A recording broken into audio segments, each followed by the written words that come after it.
Now,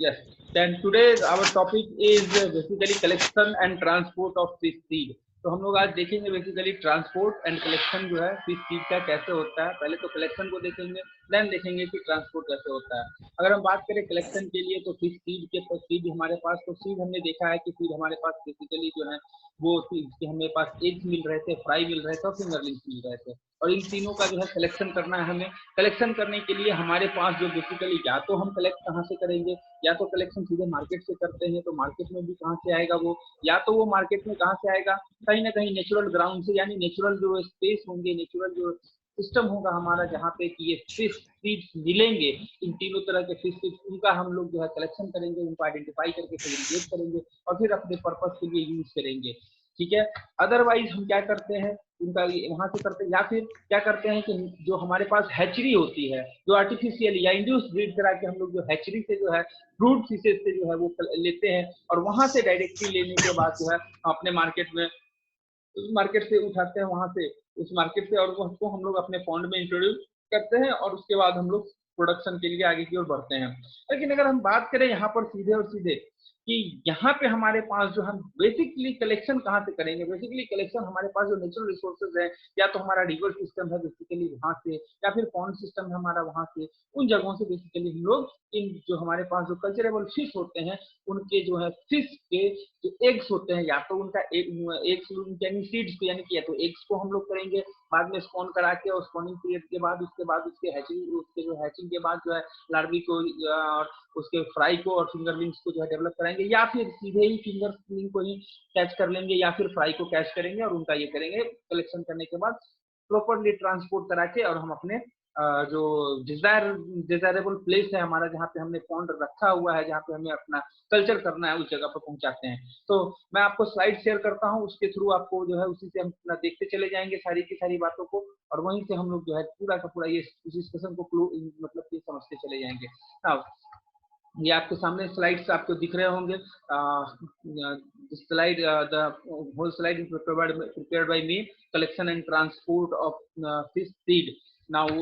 fish seed जो है basically हम अगर बात करें तो क्या है कि इंडिया के पास अगर हम बात करें तो इसके पास बहुत ही वास्ट रिजर्वायर्स हैं, मौजूद है रिजर्वायर, किस चीज के वाटर रिजर्वायर्स हैं, किस किस फॉर्म में है, पॉन्ड के फॉर्म में है, टैंक है, लेक्स है, और वो क्या है, रिवर है, और मतलब ये सब रिजर्वायर्स हैं, रिवर है, झील्स है, कैनाल्स है, स्वैम्प है, मार्सेस हैं, ये सब सारे के सारे क्या करते हैं, ये सारे के सारे मिलते हैं हमारे इंडिया के अंदर में। और ये जो है हमारा फ्रेश वाटर रिसोर्स में इंडिया बहुत रिच है, और चूंकि फ्रेश वाटर हमारे पास यहाँ पे है बहुत ज्यादा, तो फ्रेश वाटर फिशरीज के जो है, इनलैंड फिशरीज के भी बहुत ज्यादा स्कोप बन के आते हैं हमारे पास। हम बात करें तो इन सब के बीच में हमने देखा भी है, जब हम लोग ये पढ़ रहे थे कि किसको हम लोग ज्यादा कल्चर करते हैं, तो मैक्सिमम हमने देखा था कि कतला को, यानी कि फ्रेश वाटर फिश जो होता है मोस्टली जिनको हम वाइट से कल्चर करते हैं, मिक्स स्पेसीज जो होता है कल्चर के लिए, मिक्स कल्चर जो यूज करते हैं, उसमें हम लोग IMC यानी इंडियन नेचर कार्प्स को यूज करते हैं। ये हमारे पास होता है कतला, रोहू, मिर्गल, ये सब जो है स्टॉक किए जाते हैं एक साथ। और समटाइम्स इसको और भी करते हैं, समटाइम्स हम जो है इन्वॉल्व करते हैं उसके साथ साथ, इन तीन फिशेज के साथ साथ जो है इन तीन जो आपके जो इंडियन मेजर कार्प्स हैं, इसके साथ 3 और एक्सोटिक कार्प को आप लोग इंट्रोड्यूस करते हैं साथ में, या तो वो सिल्वर कार्प हो सकते हैं, ग्रास कार्प हो सकते हैं, या फिर कॉमन कार्प हो सकते हैं। ये 3 एक्सोटिक वेराइटीज जो हैं, अपने एक्सोटिक फिश को देखा है, वैसा डिस्कस किया, उसमें कैसे देखे थे कि इन लोगों को इंट्रोड्यूस करने का क्या तरीका होता है, वो सब चीजें मैं वहाँ यहाँ पे ज्यादा डिस्कस नहीं करूंगा। ये कॉमन कार्प इन सारे के सारे जो है उसी स्पीसीज के साथ स्टॉक किए जाते हैं, लेकिन इनके एक कॉम्बिनेशन में इनका जो होता है ग्रोइंग इन्वायरमेंट, और इनके जो है स्पेसिफिक इन्वायरमेंट में कौन सा बॉटम डवेलर्स हैं, किस पॉन्ड में ग्रास जाता है तो हम ग्रास कार्प को हम लोग कर सकते हैं। इन्वायरमेंटल कंडीशन के हिसाब से हम लोग उसको जो है कलेक्शन और उसके कंडीशन के हिसाब से वहां पे इंट्रोड्यूस कराते हैं। और रही बात कि ये जो है ये जो सीड्स होते हैं सारे के सारे, इनके आइडियल स्पेसीज और एक्वाकल्चर के लिए जो कॉमन कार्प जो हमारे पास है, इन सब के लिए आइडियल जो हम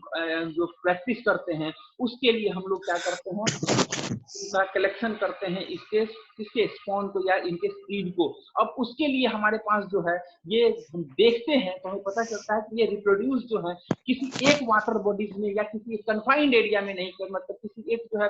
मतलब कॉमन एरिया में नहीं करते, किसी कन्फाइंड एरिया में ही ये करते हैं, सबकी अपनी अपनी एक specific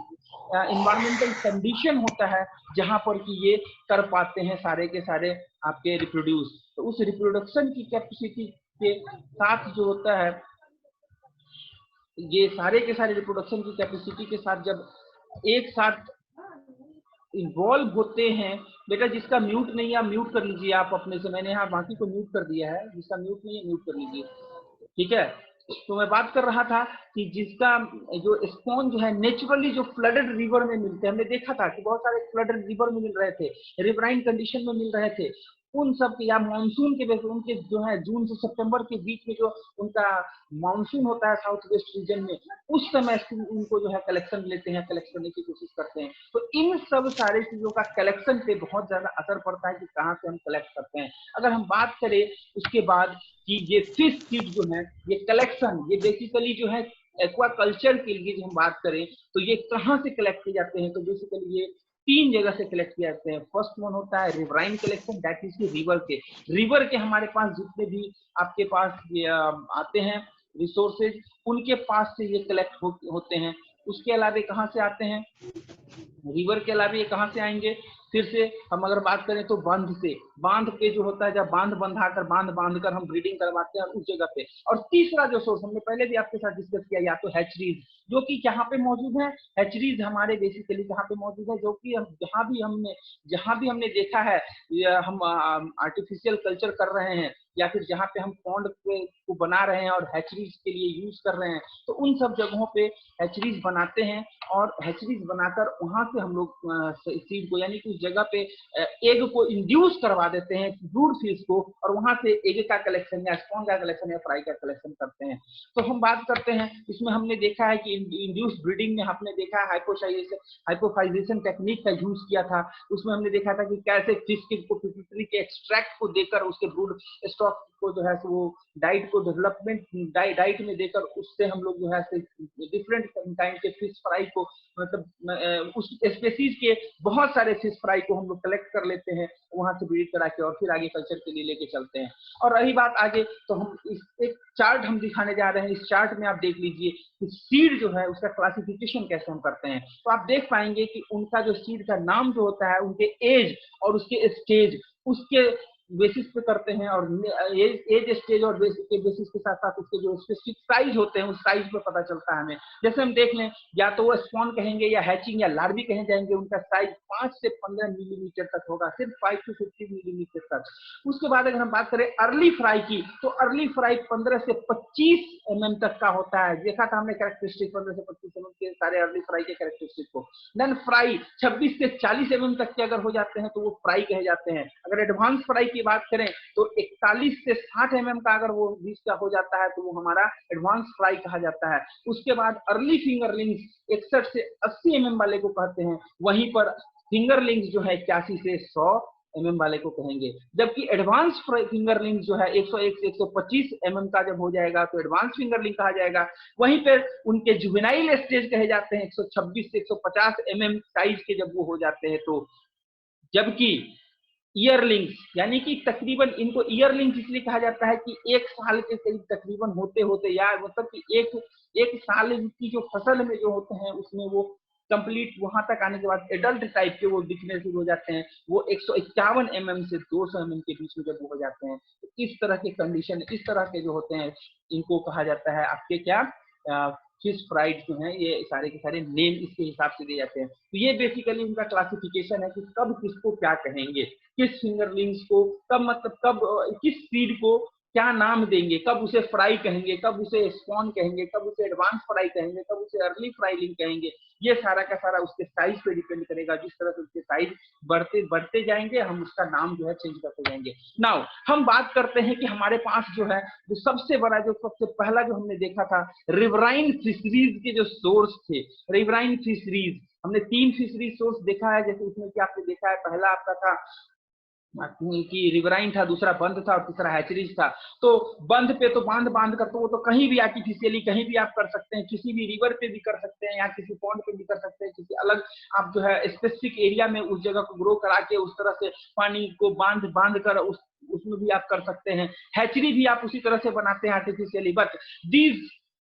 riverine fishery resources are exclusively natural, ये नेचुरल होते हैं और वो मिलते हैं। और ये हमारे रिवराइन फिशरीज के जो बेसिकली हम देखेंगे तो 5 मेजर रिवर सिस्टम जो है हमारे, वो उसके हमारे रिसोर्सेज हैं। पहला आपका जो गंगा है, गंगा गंगा की ट्रिब्यूटरी, जो गंगा रिवर है हमारा उसका, और गंगा की ट्रिब्यूटरी जितनी भी है वो। दूसरा हमारा है ब्रह्मपुत्रा रिवर और ब्रह्मपुत्रा की ट्रिब्यूटरी। अगर हम तीसरे की बात करें तो इंडस जो है, इंडस जो है नॉर्थ साइड में हमारा इंडस रिवर और उसका जो है टोटल का उसकी ट्रिब्यूटरी। उसके बाद हम बात करें तो एक हमारा पेनिसुलर ईस्ट कोस्ट, हमारा ईस्ट कोस्ट पे यानी कि नीचे दक्षिण में ईस्ट कोस्ट पे हमारा जो है यानी पूर्वी कोस्ट जो छोर पर जो है यानी पूर्वी घाट का जो है हमारा एरिया, वो ईस्ट कोस्ट का हमारा वो माना जाता है हमारा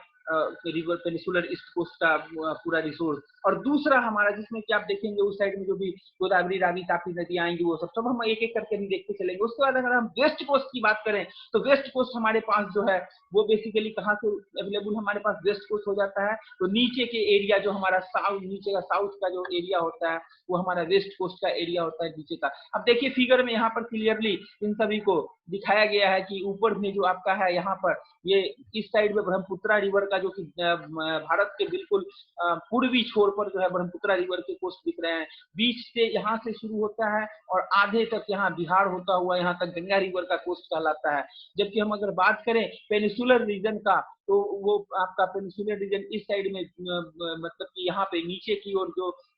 केरल साइड का रीजन होता है ईस्ट कोस्ट वो होता है, सॉरी वेस्ट कोस्ट होता है केरल साइड का, वो वेस्ट कोस्ट होता है। और इस साइड का पेनिसुलर जो होता है वो हमारा इधर तमिलनाडु के साइड में होता है। तो ये सारे के सारे रिवर्स के पॉइंट्स हैं, रिवर के उस तरह के उस जगह के पॉइंट है जहाँ पे हमारा ये नेचुरली हमारे पास ये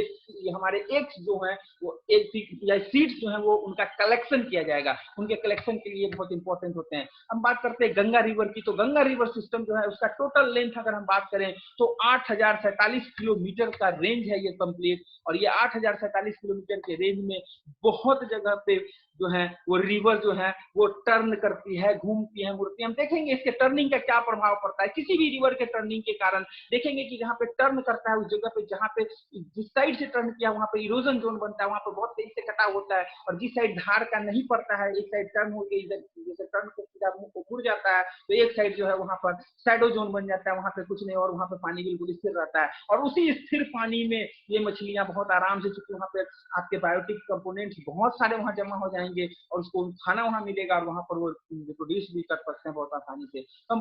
देखेंगे कि इन harbours of the richest freshwater fish fauna in the Indian ranging from the cultivated gangetic major gangetic carps to masses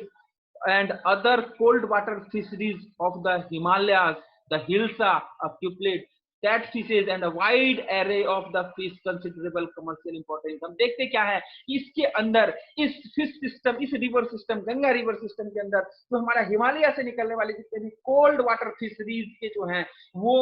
उनके जो है फिश फ्राई हमें वहां पर मिल जाते हैं। उसके अलावा हम बात करते हैं तो एक हमारा जो है जो मेजर कार्प जो बीच के मिडिल के एरिया में मेजर कार्प जो हमारे उनके स्पीसीज, उसके साथ साथ कैट फिशेज के जैसे कि हमारे पास जैसे आपने देखा वलेगो अट्टो होता है कैट फिश में हमारे गंगा रिवर और ये गंडक रिवर सिस्टम, इन दोनों में बहुत गंगा की जो ट्रिब्यूटरी है गंडक उसमें भी बहुत मिलता है। बुआरी जिसे बुआरी मछली आप कहते हैं, वलेगो अट्टो, वो खूब मिलता है हमारे। तो उनके भी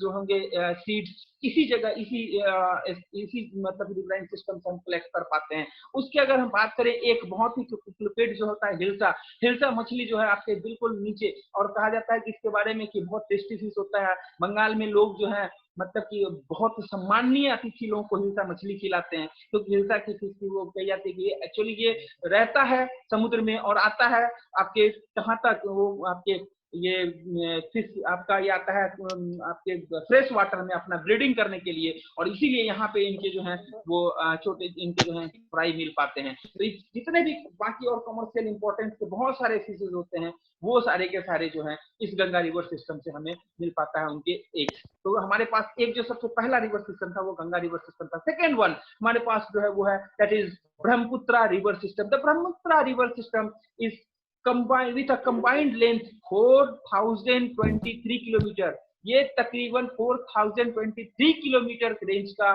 कंप्लीट जोन बनता है, ये बनाता है ये लंबा, और इसमें भी बहुत रिच क्योंकि उस साइड में आपके वेजिटेशन बहुत हैं, तो बहुत रिच जो है वहां पे डाइवर्सिटी है किसकी, फिश की, या फिर किसी भी आप ऑर्गेनिज्म की, वहां पर हम कहेंगे डाइवर्सिटी ही बहुत सारे ऑर्गेनिज्म की बहुत ज्यादा है। आप जानते हैं कि सुंदरबन का डेल्टा, मतलब ये सॉरी सुंदरबन का डेल्टा गंगा पे बनता है, उस साइड भी जो आपके ये डेल्टा का फॉर्मेशन कहीं नहीं करती है आपकी ब्रह्मपुत्रा नदी, क्योंकि ये पहाड़ से निकलती है और बहुत ज्यादा तेजी से, बहुत तेजी से आगे की ओर बढ़ती है, जिसके कारण इसमें फ्लो बहुत होता है, तो डेल्टा का फॉर्मेशन नहीं करता है। बट इसमें भी बहुत जगहों पर आपके जो है शैडो जोन और शैलो जोन बनते हैं, जिसके कारण वहां पर बहुत सारे, और इसके देखते हैं इनके मिडिल और लोअर जो है इसमें कौन कौन से स्पीसीज, तो कार्प की स्पीसीज, कैटफिश की, और एनाड्रोमस हिल्सा, हिल्सा की भी स्पीसीज यहाँ पे भी मिलती है, ये एनाड्रोमस स्पीसीज है। अब एक चीज आप लोग को ध्यान रखना होगा कि what is anadromous, what is कैटाड्रोमस।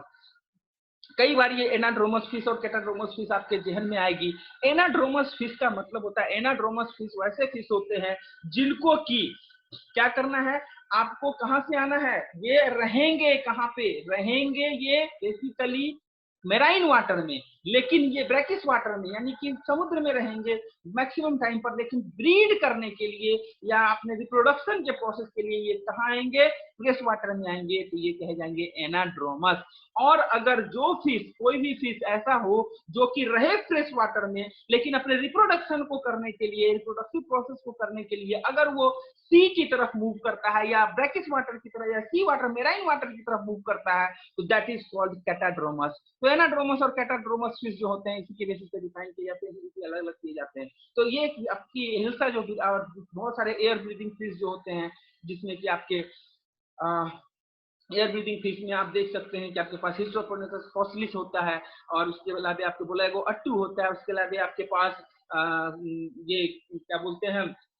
जिसको आप मांगुर कहते हैं वो भी मिलता है। तो उन सब की जो वेराइटीज जो होती हैं इसके सिस्टम में बहुत ज्यादा मिलता है। तो हमने देख लिया है, इसके साथ ही दो रिवर सिस्टम हमारे पास मिल चुका है, Ganga river system, Brahmaputra river system. Next हम जो बात करेंगे वो हमारी बात होगी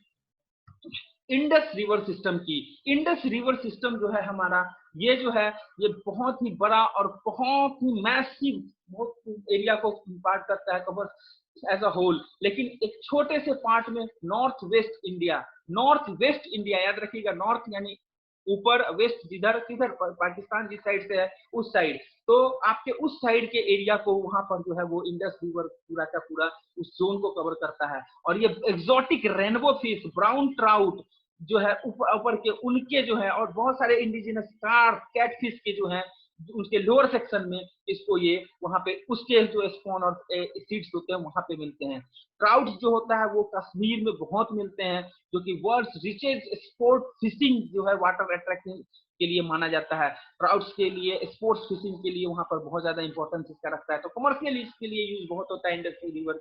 रिवर सिस्टम में। आप देख लीजिए कश्मीर में भी जितने भी झेलम, जितने भी वो डल लेक में भी होता है तो ट्राउट बहुत मिलते हैं उस सब एरिया में। ये इसी रिवराइन सिस्टम से ही वहां पे सारे के सारे स्पॉन या सीड्स जो है वो पहुंचते हैं, या नेचुरली पहुंचे, या किसी ह्यूमन के द्वारा पहुंचाया जाए, या आर्टिफिशियली पहुंचाया जाए, या नेचुरल सिस्टम के थ्रू ऑटोमेटिक पहुंच जाए। तो ये आपका इंडस रिवर सिस्टम था। नेक्स्ट अगर हम बात करते हैं दूसरा, तो east coast river system. East coast river system that means कि आप देख लीजिए ये महानदी पूरा रिवर सिस्टम जो है पेनिसुलर इंडिया, नीचे के इंडिया जो पेनिसुलर इंडिया है आपका, जिसमें कि नीचे आपके एक साइड में कर्नाटका और एक साइड में आपके तमिलनाडु आते हैं। तो जिस साइड तमिलनाडु साइड है उस साइड में अगर हम बात करें तो उस साइड के सारे रिवर को ये आपको रखता है। और इसका जो मेन रिवर अगर हम बात करें ईस्ट कोस्ट रिवर की, तो महानदी है, गोदावरी है, कृष्णा है और कावेरी है। और ये सब मिलकर तकरीबन 6437 किलोमीटर लंबे एरिया को कवर करता है, जिससे कि ये जो है बहुत सारे फिश स्पीसीज के सीड्स को वो जो वहां पर सीड का ब्रीडिंग ग्राउंड बन के उभरता है, जिसमें कि आप जान जाइए कौन कौन से होंगे। तो आपके कार्प स्पीसीज होंगे, कैटफिश होगा, मुरेल्स होगा। मुरेल्स जो होते हैं आपके, जैसे आपने देखा है मुरेल्स, आप देखते हैं आप लोग गड़ई मछली जानते होंगे, दैट इज मुरेल्स, वो मुरेल्स होते हैं। उसके भी प्रॉन्स, बहुत सारे प्रॉन्स यानी कि जिसको आप झींगा मछली कहते हैं, वो प्रॉन्स की स्पीसीज, प्रॉन के स्पीसीज के लिए भी ब्रीडिंग ग्राउंड वहां पर होता है। बेसिकली हम लोग जान जाइए कि फिश एंड फिशरीज में प्रॉन नहीं आता, प्रॉन एक्चुअली में ऑर्थोपोड्स का आता है, लेकिन वो एक्वा कल्चर के ही पार्ट का हिस्सा माना जाता है, फिशरी के साथ में उसको यूज करते हैं, इसलिए प्रॉन कल्चर को हम लोग फिशरीज के अंदर ही पढ़ते हैं। तो ये उन सब को रखता है। उसके अलावा अगर बात करें हम, तो ये जो हमारा गैंगेटिक कार्प जो होता है,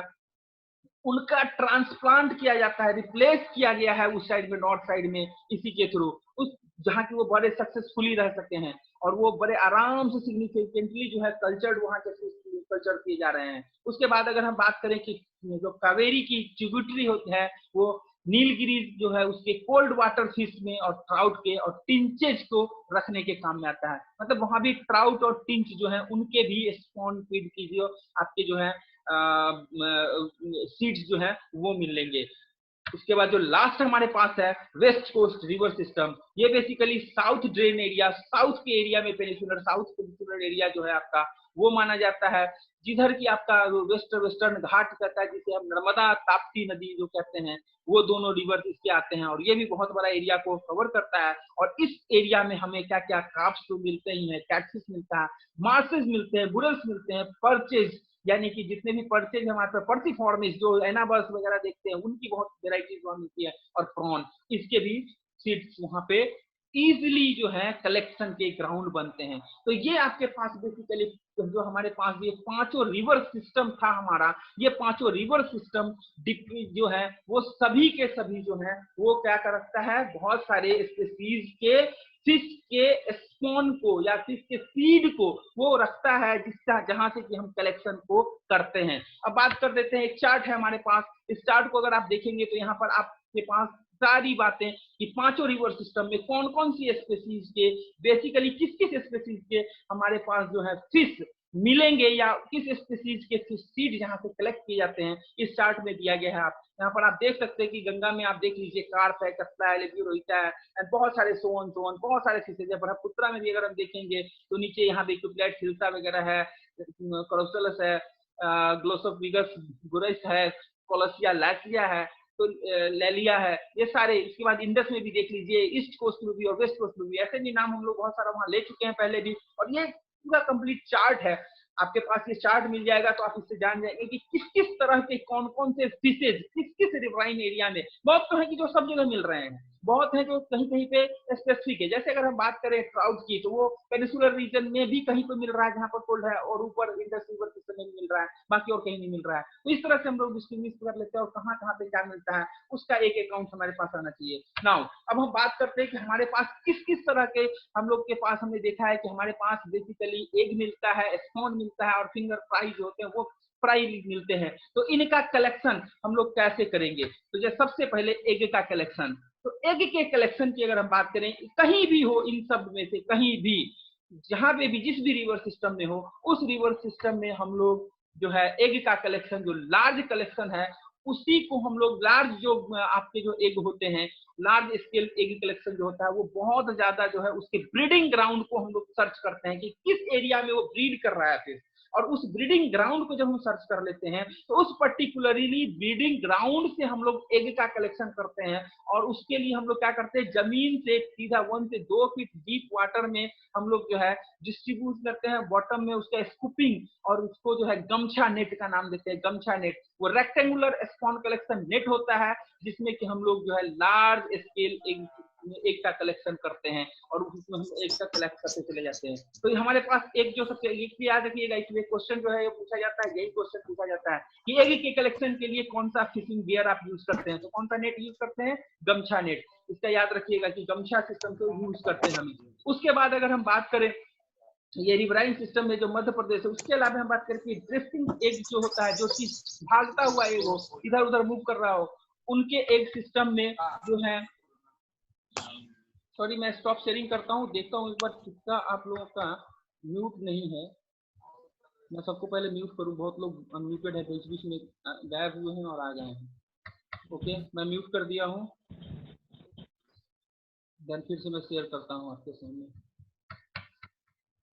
ओके तो हम बात कर रहे थे कि जो ड्रिफ्ट कर रहे हैं यानी इधर से उधर भाग रहे हैं, जो इधर से उधर जा रहे हैं, यानी कि जहाँ रिवर में हमारा एक जगह कलेक्शन नहीं मिल पा रहा है, यानी कि वो जहाँ से शिफ्ट कर रहे हैं वाटर के मूवमेंट के साथ, तो उनके लिए भी हम जो है इन सब के लिए भी जो है ना, उसके लिए हम लोग जो है स्पेशल टाइप के जो है नेट जो है वो कौन नेट टाइप का वो यूज करते हैं, और उससे हम लोग लार्ज स्केल कलेक्शन जो है उसको हम लोग परफॉर्म कर पाते हैं। अब आते हैं दूसरी जो वेराइटी होती है वो हमारे पास होता है स्पोन का कलेक्शन। अब स्पोन जो होता है, एग का कलेक्शन तो इस तरह से हम लोग करेंगे, स्पोन का कलेक्शन कैसे करें? किसकी आवाज आ रही है, किसका ऑन है अभी तक? खुशबू का ऑन था, चलो मैंने यहाँ से म्यूट कर दिया। ओके, तो अब देखिए यहाँ पे जो स्पोन का कलेक्शन हम बात करते हैं, ये स्पोन बेसिकली लार्वी जो 8 mm तक का होता है उनको हम कमर्शियली स्केल पर जो है उनको हम लोग लेते हैं, यूज करते हैं। वो कहाँ कहाँ पे बेसिकली देख लीजिए, हमारे बिहार में, वेस्ट बंगाल में, उत्तर प्रदेश में, इन सब जगहों पे अगर हम बात करें तो मोस्टली जो स्पोन का कलेक्शन होता है वो गंगा से होता है। वो गंगा की क्वालिटी से ही गंगा से लेते हैं। अबाउट 75% इंपॉर्टेंट स्पोन कलेक्शन जो होते हैं हमारे,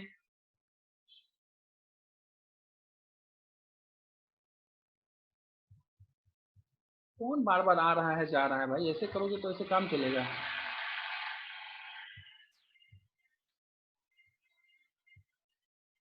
अप डाउन कर रहा है। ओके, हम देखते हैं फिर। तो हम बात करते हैं कि 75% हमारा जो उत्तर प्रदेश वगैरह में होता है वो गंगा रिवर सिस्टम का, या कि गंगा या यमुना की ट्रिब्यूटरी से होता है। और वहां से लार्ज टाइप के वहां पे हम लोग बहुत लार्ज स्केल पर स्पॉन का कलेक्शन करते हैं और वो प्राइवेट फिशरमैन के द्वारा कलेक्शन किया जाता है। और अगर हम बात करें 1964 से 1965 के बीच में, तो गंगा सिस्टम से हमारे पास 89.5% के टोटल फिश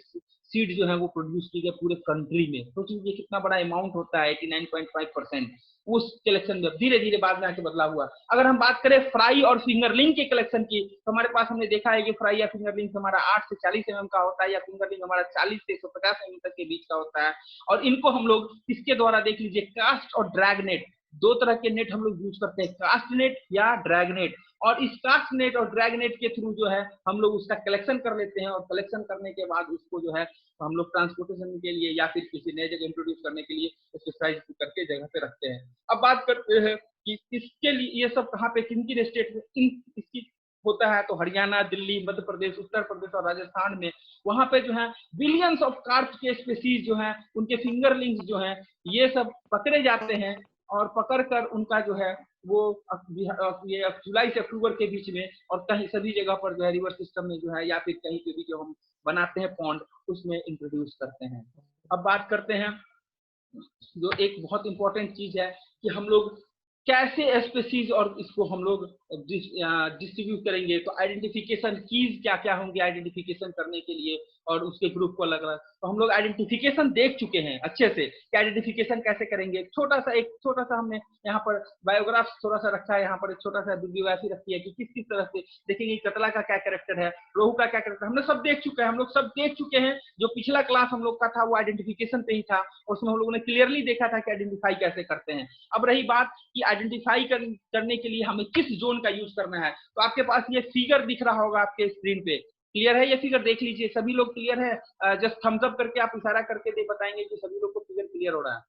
तो आप यहाँ पर देखिए, रिवर ऊपर से आ रही है, रिवर उधर से बह रही है। देखिए इसके एरो एरो जोन जहाँ पे है, एरो जहाँ पे लग रहा है, इस एरो के पास क्या हो रहा है, नदी का बहाव आ रहा है और तेजी से लग रहा है। तो क्या हो रहा है, यहाँ पे कटता जा रहा है, कटाव तेज हो रहा है, तो ये बनता है इरोजन जोन। और फिर नदी इस तरफ घूम रही है, तो अब यहाँ पर क्या बनेगा, शैडो जोन। और इस शैडो जोन में जब पानी इधर से गुजरेगा तो बाहर से होता हुआ निकल जाएगा, और इस जोन पे आप आराम से, यहाँ फिश जो है बहुत मछलियां जो है वो यहाँ पर ब्रीडिंग ग्राउंड बनाती हैं, और यही सुटेबल हमारा कलेक्शन साइट होता है। अगेन फिर से हम रिवर जो है, देखिए रिवर कभी भी स्ट्रेट नहीं चलती है, थोड़ा थोड़ा टर्न लेती चलती है। तो ये फिर टर्न लेगी जहाँ पे, फिर इस साइड में इरोजन जोन बनाएगा और इस साइड में शैडो जोन बनाएगा। तो फिर इस साइड में जस्ट शैडो जोन के जस्ट बगल में आगे में आपके जो होते हैं वहां पे आपके सुटेबल कलेक्शन ग्राउंड बनते हैं, और उस जगह से आप जो है क्या करते हैं, आप आराम से कलेक्शन। तो आप इस फिगर को जरूर बनाएंगे अपने क्लास नोट्स में भी, अपने इसमें भी, तो इसी के द्वारा आप आराम से पकड़ पाते हैं। और दूसरा हम जो देख पाएंगे